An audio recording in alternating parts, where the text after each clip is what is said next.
আসসালামু আলাইকুম, সবাইকে স্বাগত জানাচ্ছি দেশ আমার টিভির সংবাদে। আপনাদের সাথে আছি আমি জিহাদ হাসান। জাতীয় আইনগত সহায়তা দিবস উপলক্ষে মুন্সিগঞ্জে বর্ণাঢ্য র্যালি ও আলোচনা সভা অনুষ্ঠিত। মোহাম্মদ নাসির উদ্দিনের প্রতিবেদন।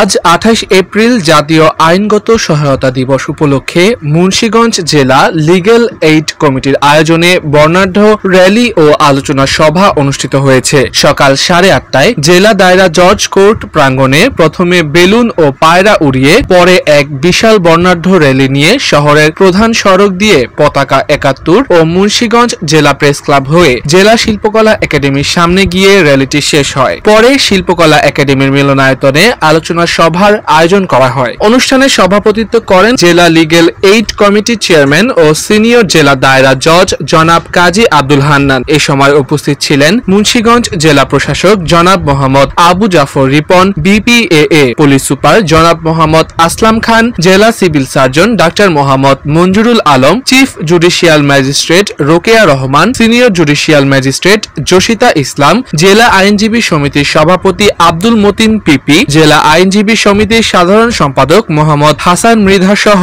আরো অনেকে। অনুষ্ঠানে বক্তারা বলেন, যদি কোনো অসহায় গরিব সাধারণ মানুষের জায়গা জমি কেউ জোর করে দখল করে রাখে তাহলে আপনারা আমাদেরকে জানান, আমরা আপনাদের সব সময় সহযোগিতা করে থাকব। প্রশাসন এবং সরকার সব সময় অন্যায়ের বিরুদ্ধে কাজ করবে।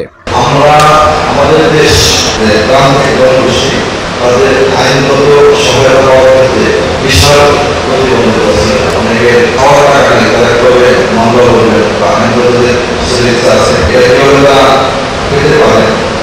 মানব সম্পদ থেকে বিরোধ ছিল, বিরোধ আছে, বিরোধ থাকবে। তাই বিচারের গুরুত্ব অপরিসীম। আজকে এই দিনে যে আপনারা আয়োজন করেছি স্মার্ট স্মার্ট দেশ বাংলাদেশ, এই প্রতিপাদনের সামনে আজকে এই দিবসটি উদযাপন হচ্ছে। ইতিমধ্যে গণপ্রজাতন্ত্রী বাংলাদেশ সরকারের মাননীয় প্রধানমন্ত্রী জাতির পিতা বঙ্গবন্ধু শেখ মুজিবুর রহমানের দেশমাতা বাংলাদেশের উন্নয়নের উপকার শেখ হাসিনা আজকে এই দিবস উপলক্ষে দাঁড়িয়ে দিয়েছে।